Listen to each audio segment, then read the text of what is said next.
우리의 최순실 씨가 박근혜와 함께 대내외 정치 활동에 깊이 관여한 정황이 담긴 녹취록이 법정에서 공개가 됐어요. 이게 이제 법정에서 공개된 거기 때문에 우리는 이제 기사로 녹취록만 받아볼 수밖에 없는데 이게 지금 내용이 되게 재밌는 게 많이 들어 있습니다. 그동안 이야기로만 전해졌던 거죠. 이렇게 최순실이 청와대에 직접 가서 여러 수석들하고 이런저런 회의를 했다고 이야기 에피소드 형태로만 전해졌는데 이번에 녹취록이 공개된 건 처음이죠. 그렇죠. 이게 박근혜와 정호성과 최순실이 회의하는 음성이 육성이 녹음이 된 거예요. 들어보고 싶은데 어떻게 들을 수가 저도 없을까요? 궁금해 죽겠어요. 예, 근데 이 녹음이 된 것을 이번에 CD로 구워서 법정에 제출을 했어요. 어떤 내용인지 잠시 이야기를 해드리면 최순실, 박근혜, 정호성 이렇게 셋이 앉아있는 자리에서 박근혜가 이렇게 말합니다. 새 정부에서 하려는 게 크게 두 가지가 있다. 하나는 복지, 하나는 창조경제. 창조경제를 통한 경제성장. 자, 두 가지가 중요하고 그 다음엔 한반도 신뢰 평화를 구축하겠다. 이렇게 얘기를 해요. 굉장히 정상적인 것 같죠? 그러면서 최순실이 경제부흥이라는 단어가 좋네요. 라고 이야기를 하니까 박근혜가 경제부흥, 국민행복이라고 대답을 합니다. 여기에 최순실이 국민행복도 좋다. 라고 화답을 합니다. 이거 정말 중요한 건 이 톤이 중요한 거거든요. 예를 들어서 박근혜의 독특한 그 어물어물하는 그 말투 있죠. 그 새 정부에서 하려는 게 크게 두 가지다. 복지, 창조 경제를 통한 경제 성장, 그리고 그 다음에 한반도 신뢰 평화 구축.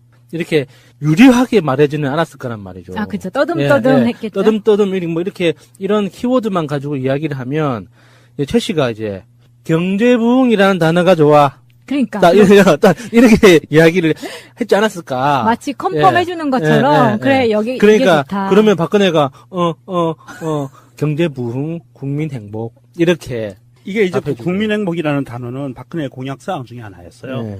그러니까 경제부흥이라는 단어가 좋아. 그러니까 네. 경제부흥, 국민행복 이렇게 이제 반응이 나온 거예요. 그러니까 또 최순실이, 국민행복 좋네. 이런 거. 컨펌해주는 역할을 해. 네. 여기에 또 최순실이 이렇게 이야기를 합니다. 거기에 문화를 넣으셔서 국가 기조가 형성이 돼야 재외 공관하고 대사관하고 그런 걸 다 내려주셔야 됩니다. 그게 이번 취임사에 나와야 됩니다. 이것도, 이 대화를 하기 그 전에 우리가 지금까지 이런 걸 세팅해놨으니까 미리 사전적인 어떤 이야기가 있었지 않았을까 상상할 수밖에 없잖아요. 베트남 공사에도 사전 작업을 해놓은 게 있고, 라오스에도 작업을 해놓은 게 있고, K타운이라고 해요.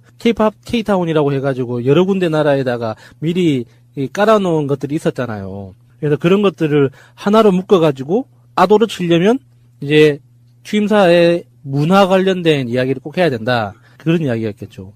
이게 정말 웃겨요. 이게 맨 처음에 고영태 씨가 연설문을 썼다는 이야기를 들었다. 이걸로 출발을 하잖아요. 그러다가 태블릿 PC가 발견이 되고 그 태블릿 PC에 진짜 연설문 같은 게 들어있었고 근데 이번에 녹취록을 이렇게 나오면서 이게 완전히 빼도 박도 못하는 기정사실이 돼버렸어요. 완전히 이제는 사다리꼴이 완전히 완성된 거고요. 사다리가 완성된 거고 밑에서부터 위에까지 이제 일목요연하게 정리가 되는 거죠. 그 2013년 11월에 유럽 순방 갈 때도 그렇습니다. 국정원 대예선 개입 논란 때문에 문제가 많았는데 이때 아무런 입장을 내놓지 않고 나가려고 하니까 최순실이 또요 정호성에게 이렇게 말합니다. 복지부 장관도 새로 선임이 됐고 차관도 있으니까 당부 말씀을 하고 가셔야지. 그냥 훌쩍 가는 건 아닌 것 같네요. 그냥 훌쩍 가지 말고 말하고 가라. 지금 이렇게 대통령에게 당부 말씀을 하시는 최순실. 정말 이게 진짜 원본 그 파일을 들어보고 싶어, 진짜. 안 그러면 전영미 씨를 초대해가지고, 전영미 씨의 목소리로. 근데 여기에 이 정호성이 한 대답이 더 웃겨요. 목요일 날 그거 하는 걸 결정을 잘 해주셔서 감사하다. 그거 안 했으면 박근혜가 생략이에요, 이거는. 그거 안 했으면 국내에는 너무 입 닫는 거 아니냐, 이런 얘기 있었을 것입니다. 이렇게 최순실한테 얘기를 해버려요. 최순실에게 감사의 이야기를 전해서. 정호성 비서관이 최순실한테 했다는 거잖아요. 그러니까요. 네. 회의하는 걸 결정해 주셔서 고맙습니다. 그러면은 박근혜가 대통령보다 더 높은 사람인 그렇죠. 거네. 그러니까요. 이거 좀 충격이다. 설마 진짜 어떻게 이런 이야기를 이렇게 또 뻔뻔하게 애들을 하고 있었는지. 나는 왜 최순실을 진작에 몰랐을까? 좀 가깝게 지내고 싶은. 지금이라도 가까이 지낼 수 있어요. 면회 가세요. 그리고 굉장히 꼼꼼하게 최순실이 박근혜 일정이라던가 말 한마디 하는 거를 챙깁니다. 이 정도면 청와대 문고리 3인방을 한테 업무 지시를 따박따박 하는 거 보면 역시인데 우리나라 대통령은 최순실이었던 거 맞아요. 최태민 또 이야기 생각하시는 거 아니에요? 아니 거기까지 안 가고 이제는 갈 필요도 없어. 언니인가 엄마인가 막 이런. 우리나라 대통령은 최순실이 맞았고 박근혜는 그냥 외교의 얼굴마담, 왕정국가 뭐 이런 개념이었던 게 맞는 것 같아요. 아 정말 치 떨리네. 근데 지금 상황하고 되게 맞물리는 이야기를 최순실이 합니다. 한번 들어보세요. 여야가 합의를 해서 이렇게 그거를 해달라고. 그거를 이렇게 그거를 하라고 해달라고 내가 요구했음에도 계속 이렇게 예산을 묶어둔 채 정쟁을 이끌고 가는 것은 바람직하지 못하고 국민들에게도 전혀 도움이 되지 않는다고 본다. 국정을 이렇게 1년 동안 하는 것이 야당한테 국민을 위한 것인지 물어보고 싶다. 이거 우리가 지금 야당한테 물어보고 싶은 이야기를 똑같이 하고 있는데요.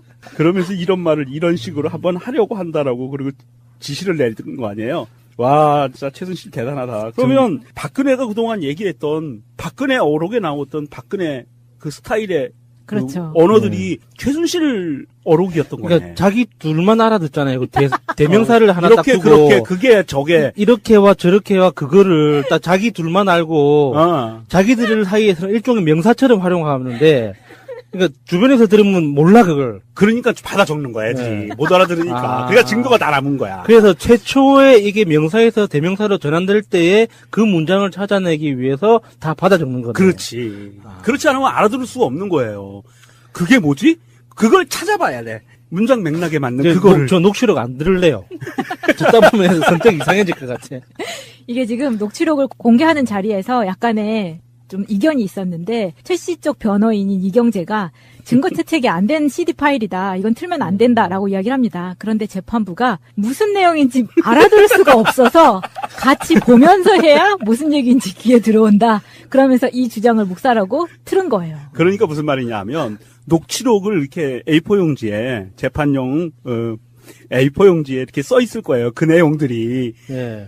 도대체가 그거 봐서는 뭔 말인지 모르겠는데. 종이에 적혀 있는 문장만 보고서는 이 사람들이 도대체 무슨 말인지를 모르기 맥락을 때문에 모르니까 들어봐야 되는 거야. 실제 들어보고 분위기를 파악하고 맥락을 파악하려면 이게 음성 파일이 꼭 필요하다 이런 거죠. 그렇죠. 그러니까 이게 비문으로 적혀 있는 거라 우리도 못 알아봤는데. 또 이렇게 보면 또 판사들이 고생이 많은 것 같기도 하고 정말 이게 뭐 어떻게 받아들여야 될지 모르겠네요. 고역일 거예요. 박근혜와 최순실을 바라보고 재판을 진행을 하는 것 자체가 굉장히 큰 고역일 겁니다. 박근혜는 뭐 이제 안 나오지만 예전에 봐요. 박근혜 재판정에 앉아서 피의자인데 재판 받는 입장인데 앉아서 꼬박꼬박 졸지를 않나. 뭐 볼펜 세우기나 혹시 안 했을까? 뭐 그딴 짓이나 하고 있다가 이제는 보이콧하고 최순실은 나와서 어금니 깍 다물고 먼 산 바라보고 있고 판사들도 뭐 대목을 찌시해요 이거. 최순실 씨는 과거 제가 어려움을 겪을 때 도와준 인연으로 지난 대선 때 주로 연설이나 홍보 등의 분야에서 저의 선거 운동이 국민들에게 어떻게 전달되는지에 대해 개인적인 의견이나 소감을 전달해주는 역할을 하였습니다. 일부 연설물이나 홍보물도 같은 맥락에서 표현 등에서 도움을 받은 적이 있습니다. 취임 후에도 일정 기간 동안은 일부 자료들에 대해 의견을 들은 적도 있으나 청와대의 보좌 체계가 완비된 이후에는 그만두었습니다. 그런데 이 꼼꼼한 최순실이 박근혜와 함께 이 측근을 위해서 부동산 사업까지 챙겨진 혐의가 새로 포착이 됐는데요. 이때 한참 이름이 많이 거론됐었죠. 독일 내의 조력자인 데이비드 윤 씨. 이 사람과 이 관련된 사람들을 위해서 서울 내곡동의 헌인마을이 주택 임대 사업지구로 선정되게 해주겠다면서 도와줬다는 거예요. 미리 이런 정보를 흘려주는 거죠. 그래서 데이비드 윤이 현재 인터폴의 적색수배 상태입니다.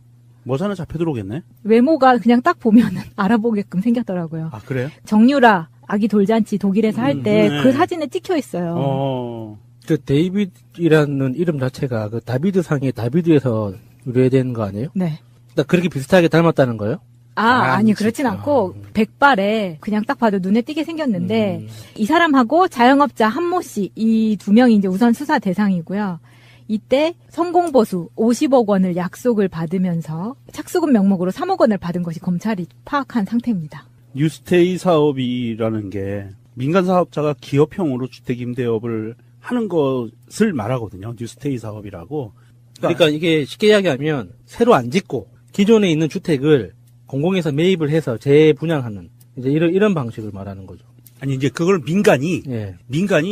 주택을 갖고 임대 사업을 하는 거예요. 그러니까 아파트를 내가 10동을 갖고 만약에 10동이라고 그러면 10동을 갖고 임대 사업을 할 수 있는 거예요. 그런데 그거를 적법한 절차에 따른 게 아니고 박근혜와 최순실이 그 이권에 개입을 해서 특혜를 줘버린 거죠. 그리고 정권을 이용해서 특혜를 준 거고요. 이름은 정확하게 지었네요. 뉴스테이라는. 뉴스테이 말은 좋아요. 그런데 이게 사실은 중요한 부분이에요. 지금 문재인 정부에서도 이 비슷한 사업을 진행하겠다고 국토부 장관이 이야기를 했어요. 무슨 말씀이냐면 내년 4월부터는 다주택 보유를 제한하잖아요. 4월 1일부터. 그러면서 그 전에 이 다주택을 갖고 있는 사람들이 임대사업자 신고를 해라. 그리고 임대사업자 신고를 하면 소득신고가 되는 거잖아요. 이 임대료를 받아서 소득신고를 100% 하면 건강보험료를 좀 깎아주게. 신고해. 안 하면 너희들 다쳐. 이렇게 이제 정책이 나왔는데 맥락은 완전히 달라요. 그런데 맥락은 다른데 박근혜 정부 시절에 이 박근혜와 최순실이 데이비드 윤과 한씨 이 양반들한테 특혜를 주기 위해서 뉴스테이 사업을 그렇게 헌인지구에다가 만들어주려고 했다라는 게 정황이 포착이 되고 뇌물을 받았다는 거잖아요. 그러면 뭐 이 데이비드 윤 들어오면 더 많은 혐의가 밝혀지겠는데요. 그동안 독일에 도피시키려고 했던 그 자금들에 대한 내역들, 뭐 이런 부분들도 나오지 않을까 싶으네요. 그때의 상세한 이야기. 이 사람이 그때 당시에 굉장히 독일 생활을 도와준 사람으로. 핵심이죠. 네, 네. 핵심 인물이기 때문에요. 정유라가 계속 도피하고 은닉하고 언론사로부터 숨어들을 수 있었던 가장 핵심이 데이비드 윤이었던 걸로 파악이 되고요. 이 사람은 단독으로 움직여서는 불가능한 일들을 했어요. 우리나라 정보기관으로부터도 숨었어요. 그랬던 사람이기 때문에 이 사람한테 깊숙하게 국정원도 관련이 돼 있을 거고 검찰 일부, 경찰 일부, 국세청 일부, 금융감독원 일부, 은행권 일부 다 관련이 돼 있을 거예요. 데이비드 윤 씨 이 방송을 들으신다면 강 근처에 가지 마십시오. 큰일 납니다. 위험합니다. 그리고 번개탄 없는 나라에만 계세요. 우리의 최순실 씨가 박근혜와 함께 대내외 정치 활동에 깊이 관여한 정황이 담긴 녹취록이 법정에서 공개가 됐어요. 이게 이제 법정에서 공개된 거기 때문에 우리는 이제 기사로 녹취록만 받아볼 수밖에 없는데 이게 지금 내용이 되게 재밌는 게 많이 들어 있습니다. 그동안 이야기로만 전해졌던 거죠. 이렇게 최순실이 청와대에 직접 가서 여러 수석들하고 이런저런 회의를 했다고 이야기 에피소드 형태로만 전해졌는데 이번에 녹취록이 공개된 건 처음이죠. 그렇죠. 이게 박근혜와 정호성과 최순실이 회의하는 음성이 육성이 녹음이 된 거예요. 들어보고 싶은데 어떻게 들을 수가 저도 없을까요? 궁금해 죽겠어요. 네, 네. 근데 이 녹음이 된 것을 이번에 CD로 구워서 법정에 제출을 했어요. 어떤 내용인지 잠시 이야기를 해드리면 최순실, 박근혜, 정호성 이렇게 셋이 앉아있는 자리에서 박근혜가 이렇게 말합니다. 새 정부에서 하려는 게 크게 두 가지가 있다. 하나는 복지, 하나는 창조경제. 창조경제를 통한 경제성장. 자, 두 가지가 중요하고 그 다음엔 한반도 신뢰 평화를 구축하겠다. 이렇게 얘기를 해요. 굉장히 정상적인 것 같죠? 그러면서 최순실이 경제부흥이라는 단어가 좋네요. 라고 이야기를 하니까 박근혜가 경제부흥, 국민행복이라고 대답을 합니다. 여기에 최순실이 국민행복도 좋다라고 화답을 합니다. 이거 정말 중요한 건 이 톤이 중요한 거거든요. 예를 들어서 박근혜의 독특한 그 어물어물하는 그 말투 있죠. 그 새 정부에서 하려는 게 크게 두 가지다. 복지, 창조 경제를 통한 경제 성장. 그리고 그 다음에 한반도 신뢰 평화 구축. 이렇게 유리하게 말해지는 않았을 거란 말이죠. 아, 그렇죠. 떠듬떠듬 했겠죠. 떠듬떠듬 뭐 이렇게 이런 키워드만 가지고 이야기를 하면 최 씨가 이제 경제부흥이라는 단어가 좋아. 그러니까 딱 이렇게 이야기를 했지 않았을까. 마치 컨펌해주는 것처럼 그래 여기 그러니까 이게 좋다. 그러면 박근혜가 경제부흥, 국민행복 이렇게 이게 이제 답해주고. 국민행복이라는 단어는 박근혜의 공약사항 중에 하나였어요. 네. 어떤 그러니까 거네. 자기 둘만 알아듣잖아요. 그 대명사를 하나 딱 이렇게 두고 그렇게 그게 저게 이렇게와 저렇게와 그거를 딱 자기 둘만 알고 자기들 사이에서는 일종의 명사처럼 활용하는데 그러니까 주변에서 들으면 몰라 그걸. 그러니까 받아 적는 거야지. 네. 못 알아들으니까. 아. 그러니까 증거가 다 남은 거야. 그래서 최초에 이게 명사에서 대명사로 전환될 때에 그 문장을 찾아내기 위해서 다 받아 적는 거네. 그렇지. 아. 그렇지 않으면 알아들을 수가 없는 거예요. 그게 뭐지? 그걸 찾아봐야 돼. 문장 맥락에 맞는 그거를. 저 녹취록 안 들을래요. 듣다 보면 선택 이상해질 것 같아.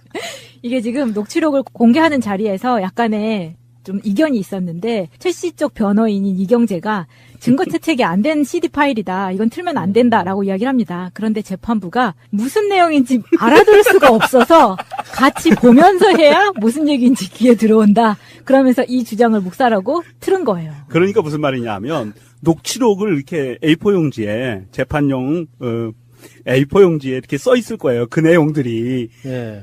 도대체가 그거 예, 봐서는 그러니까 뭔 말인지 모르겠는 거야. 종이에 판사가. 적혀 있는 문장만 보고서는 이 사람들이 도대체 무슨 말인지를 모르기 맥락을 때문에 모르니까 들어봐야 되는 거야. 실제 들어보고 분위기를 파악하고 맥락을 파악하려면 이게 음성 파일이 꼭 필요하다 이런 거죠. 그렇죠. 그러니까 이게 비문으로 적혀 네. 있는 거라 우리도 못 알아봤는데. 또 이렇게 보면 또 판사들이 고생이 많은 것 같기도 하고 정말 이게 뭐 어떻게 받아들여야 될지 모르겠네요.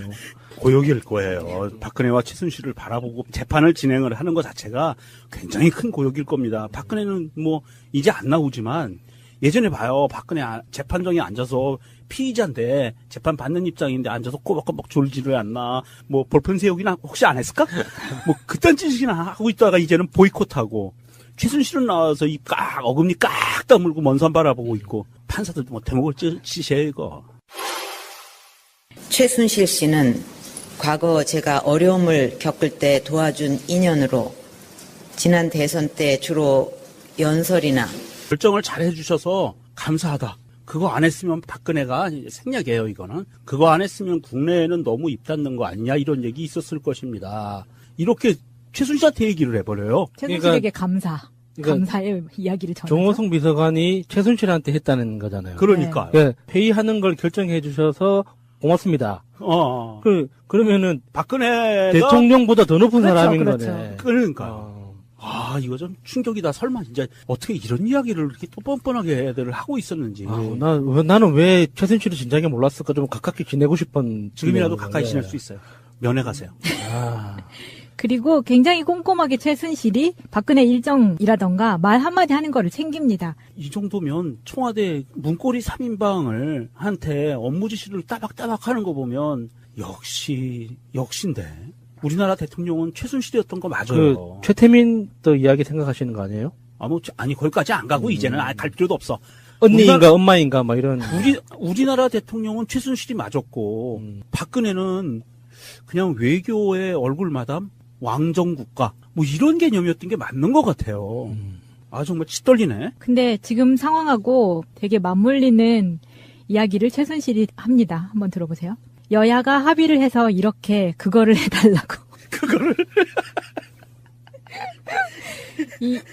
이렇게 그거를 하라고 해달라고 내가 요구했음에도 계속 이렇게 예산을 묶어둔 채 정쟁을 이끌고 가는 것은 바람직하지 못하고 국민들에게도 전혀 도움이 되지 않는다고 본다. 국정을 이렇게 1년 동안 하는 것이 야당한테 국민을 위한 것인지 물어보고 싶다. 이거 우리가 지금 야당한테 물어보고 싶은 이야기를 똑같이 하고 있는데요. 그러면서 이런 말을 이런 식으로 한번 하려고 한다라고 그리고 지시를 내린 거 아니에요. 와, 진짜 최순실 대단하다. 그러면 박근혜가 그동안 얘기했던 박근혜 어록에 나왔던 박근혜 그 스타일의 그렇죠. 그 언어들이 최순실 어록이었. 그러니까 경제부흥이라는 단어가 좋아. 그러니까 경제부흥, 국민 행복 이렇게 이제 반응이 나온 거예요. 그러니까 또 최순실이 국민 행복 돋네 이런 거 컨펌해주는 역할이네. 네. 여기에 또 최순실이 이렇게 이야기를 합니다. 거기에 문화를 넣으셔서 국가 기조가 형성이 돼야 재외 공관하고 대사관하고 그런 걸 다 내려주셔야 됩니다. 그게 이번 취임사에 나와야 됩니다. 이것도 이 대화를 하기 그 전에 우리가 지금까지 이런 걸 세팅해놨으니까 미리 사전적인 어떤 이야기가 있었지 않았을까 상상할 수밖에 없잖아요. 베트남 공사에도 사전 작업을 해놓은 게 있고, 라오스에도 무슨 작업을 해놓은 게 있고, K타운이라고 해요. K타운이라고 해가지고 여러 군데 나라에다가 미리 깔아놓은 것들이 있었잖아요. 그래서 그런 것들을 하나로 묶어가지고 아도를 치려면 이제 취임사에 문화 관련된 이야기를 꼭 해야 된다. 그런 이야기였겠죠. 이게 정말 웃겨요. 이게 맨 처음에 고영태 씨가 연설문을 썼다는 이야기를 들었다. 이걸로 출발을 하잖아요. 그러다가 태블릿 PC가 발견이 되고 그 태블릿 PC에 진짜 연설문 같은 게 들어있었고 근데 이번에 녹취록을 이렇게 나오면서 이게 완전히 빼도 박도 못하는 기정사실이 돼버렸어요. 예, 완전히 이제는 사다리꼴이 완전히 완성된 거고요. 사다리가 완성된 거고 밑에서부터 위에까지 이제 일목요연하게 정리가 되는 거죠. 그 2013년 11월에 유럽 순방 갈 때도 그렇습니다. 국정원 대선 개입 논란 때문에 문제가 많았는데 이때 아무런 입장을 내놓지 않고 나가려고 하니까 최순실이 또요 정호성에게 이렇게 말합니다. 복지부 장관도 새로 선임이 됐고 차관도 있으니까 당부 말씀을 하고 가셔야지. 그냥 훌쩍 가는 건 아닌 것 같네요. 그냥 훌쩍 가지 말고 말하고 가라. 지금 이렇게 대통령에게 당부 말씀을 하시는 최순실. 정말 이게 진짜 원본 그 파일을 들어보고 싶어, 진짜. 안 그러면 전영미 씨를 초대해가지고, 전영미 씨의 목소리로. 아니, 근데 여기에 이 정호성이 한 대답이 더 웃겨요. 목요일 날 그거 하는 걸 홍보 등의 분야에서 저의 선거 운동이 국민들에게 어떻게 전달되는지에 대해 개인적인 의견이나 소감을 전달해주는 역할을 하였습니다. 일부 연설물이나 홍보물도 같은 맥락에서 표현 등에서 도움을 받은 적이 있습니다. 취임 후에도 일정 기간 동안은 일부 자료들에 대해 의견을 들은 적도 있으나 청와대의 보좌 체계가 완비된 이후에는 그만두었습니다. 그런데 이 꼼꼼한 최순실이 박근혜와 함께 이 측근을 위해서 부동산 사업까지 챙겨진 혐의가 새로 포착이 됐는데요. 이때 한참 이름이 많이 거론됐었죠. 독일 내의 조력자인 데이비드 윤 씨. 이 사람과 이 관련된 사람들을 위해서 서울 내곡동의 헌인마을이 주택 임대 사업지구로 선정되게 해주겠다면서 도와줬다는 거예요. 미리 이런 정보를 흘려주는 거죠. 그래서 데이비드 윤이 현재 인터폴의 적색수배 상태입니다. 뭐 하나 잡혀 들어오겠네? 외모가 그냥 딱 보면은 알아보게끔 생겼더라고요. 아, 그래요? 정유라 아기 돌잔치 독일에서 할 때 그 네. 사진에 찍혀 있어요. 그 데이비드이라는 이름 자체가 그 다비드 상의 다비드에서 유래된 거 아니에요? 네. 그러니까 그렇게 비슷하게 닮았다는 거예요? 아니 그렇진 진짜. 않고 백발에 그냥 딱 봐도 눈에 띄게 생겼는데 이 사람하고 자영업자 한모 씨 이 두 명이 이제 우선 수사 대상이고요. 이때 성공보수 50억 원을 약속을 받으면서 착수금 명목으로 3억 원을 받은 것이 검찰이 파악한 상태입니다. 뉴스테이 사업이라는 게 민간 사업자가 기업형으로 주택 임대업을 하는 것을 말하거든요. 뉴스테이 사업이라고. 그러니까 이게 쉽게 이야기하면 새로 안 짓고 기존에 있는 주택을 공공에서 매입을 해서 재분양하는 이제 이런 방식을 말하는 거죠. 아니 이제 그걸 민간이 예. 주택을 갖고 임대 사업을 하는 거예요. 그러니까 아파트를 내가 10동을 갖고 만약에 10동이라고 그러면 10동을 갖고 임대 사업을 할 수 있는 거예요.